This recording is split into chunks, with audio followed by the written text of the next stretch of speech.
We are members of the Headstarted Careers Collaboration Platform. This platform is designed to give people like us a chance to get ahead of the game. For most young people, even though we know it's important to think about and prepare for what we do once we leave school, it's not a cool or fun thing to do, but it is important. But it's a lot easier and more fun if we can do it socially with people who are on the same career wavelength as us. That way, we'll be building a network of connections and contacts that will be with us for our entire working life. Just about every employer wants an employee who can prove they are able and adaptable and can work well with other people to get things done. So with Headstarted, we love the challenge to get young people from different backgrounds and different viewpoints together to work through tough problems as a team, which is really great fun.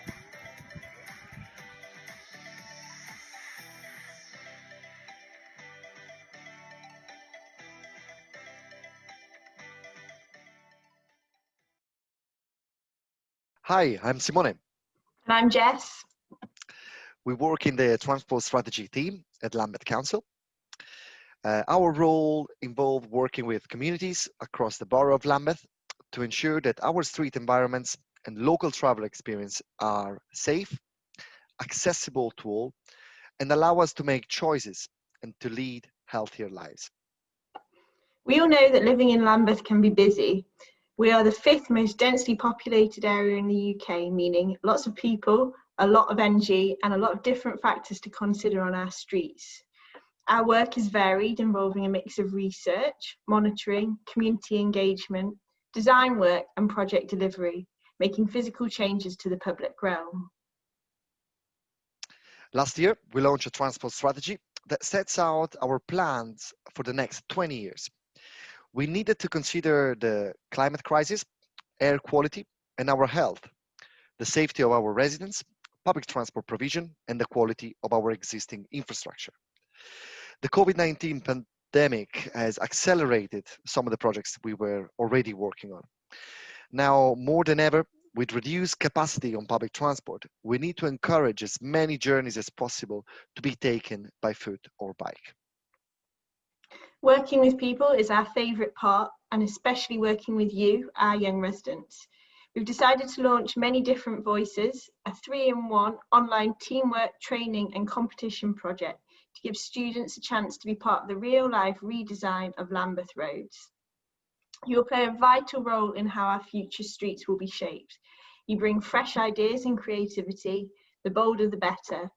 So we're really looking forward to seeing how your ideas can become reality. See you soon. Hi everyone, my name is Saga and I'm here with Tom from DSDHA. DSDHA is architecture, research and urban design studio based in London. Our studio is located in Lambeth between Vauxhall and Oval. We have a courtyard where we meet for lunches or coffee breaks and a model making shed where we construct models.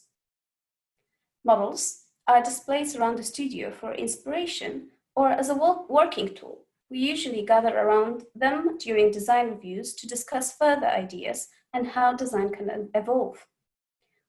All of our rooms have at least dual purpose.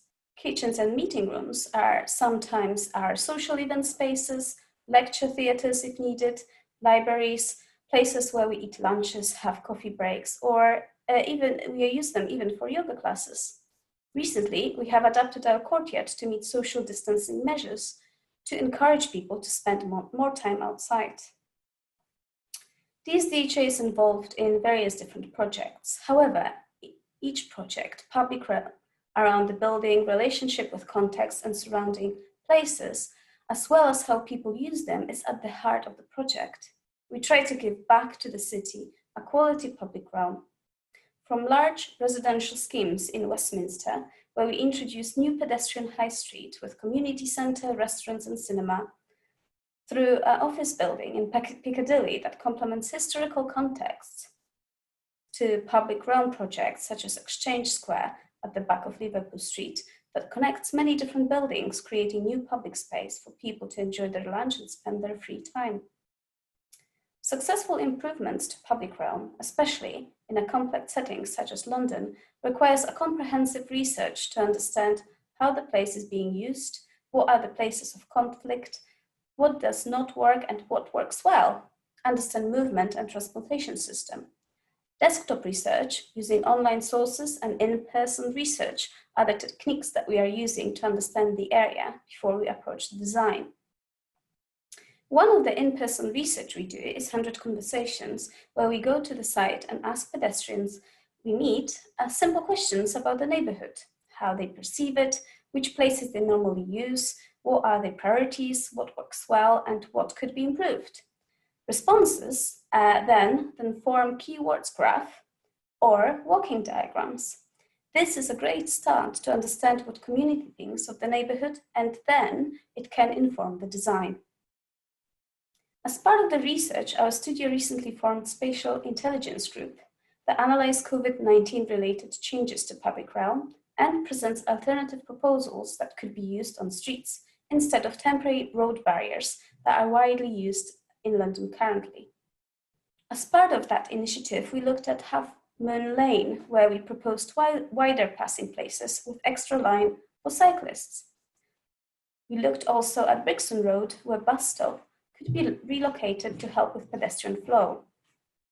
In another example, we introduced street painting and street furniture. We shared with you our findings of Headstarted. The booklet is available in Resources tab in Workshop Resource folder. Please feel free to download it and study it. We will also discuss social distancing in public realm in detail at one of our events in the future.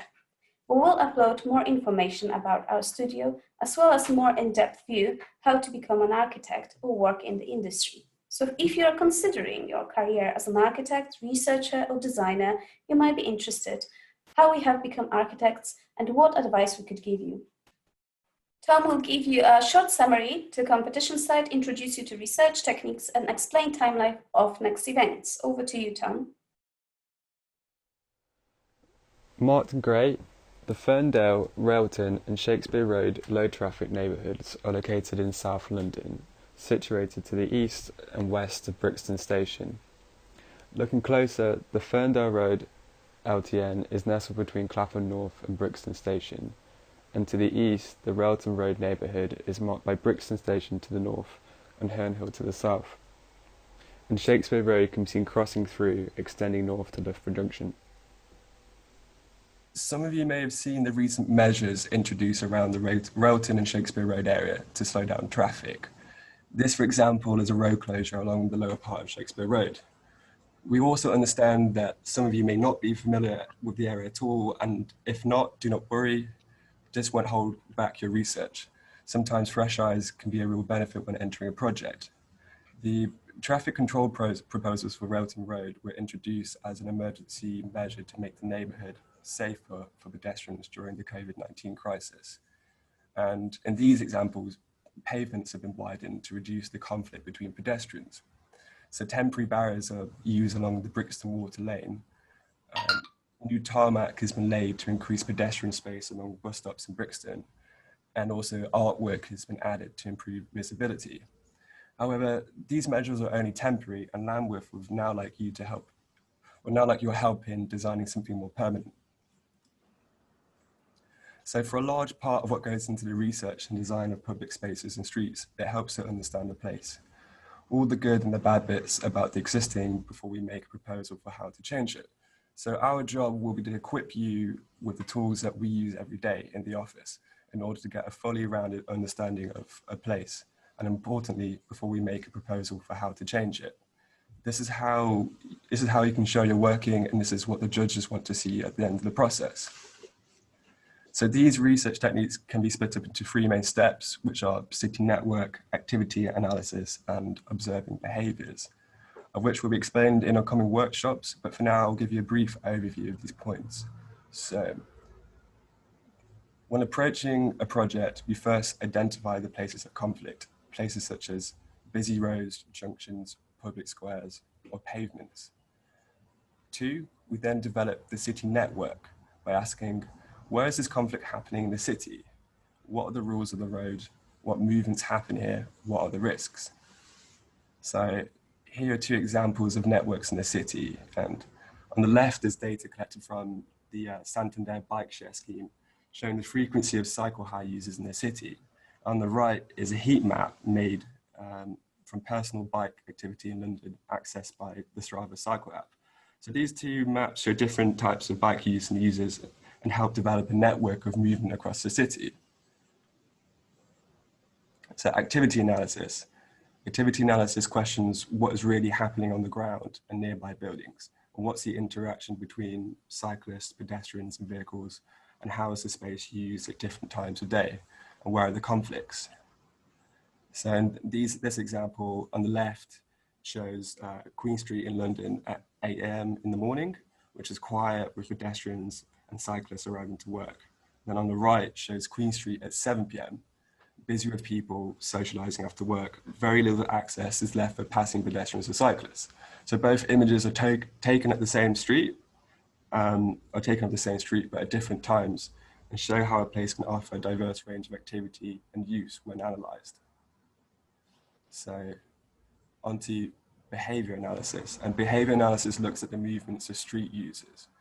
So for each street user, we ask, what is the quality of their journey? What desire line do they use? What influences their movement? And how do they navigate through space? We can conduct this research by simply recording video footage through the streets after moving by bike or still on the ground. We then rewatch the footage, observing the particular movements of street users and what movements they make. Then we record their behaviors for comparison. And then finally, from our research and analysis, we then choose design to the extremes, mediating parallel points of view, balance the risk, and unite the brief and test solutions.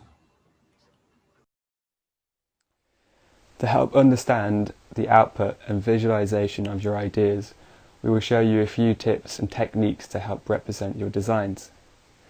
Under normal circumstances, we would like to show you in person, usually within a design workshop where we would prepare a task or activity to teach and share skills.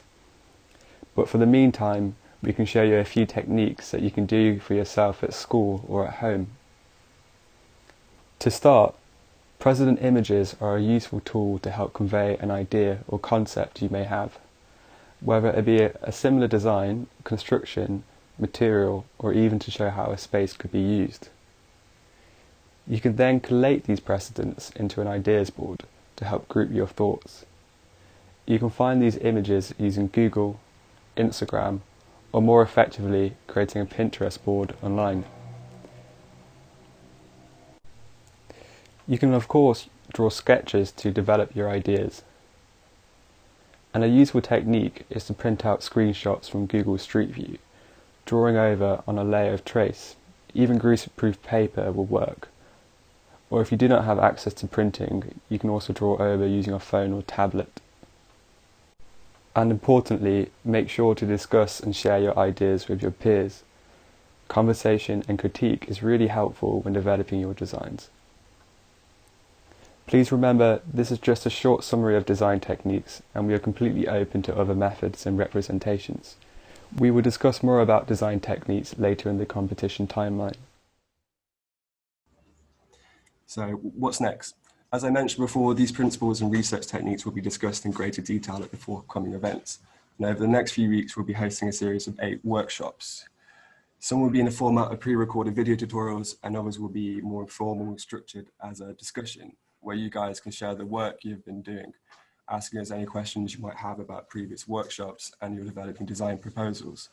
Our aim is to show you some examples of work, to give you some suggested techniques for how to gather and display research, and to get you thinking about each of the design principles which you need to be considered in your designs. So don't worry if you can't attend a workshop. They will all be recorded and posted online in the resources section for you to access and catch up later. And the next event will be event 2, City Network, as I just discussed, and this will be based around desktop research techniques, and will be uploaded to Headstarted within the next 2 weeks. So we look forward to working with you, and if you have any questions, please do feel free to ask. Thank you.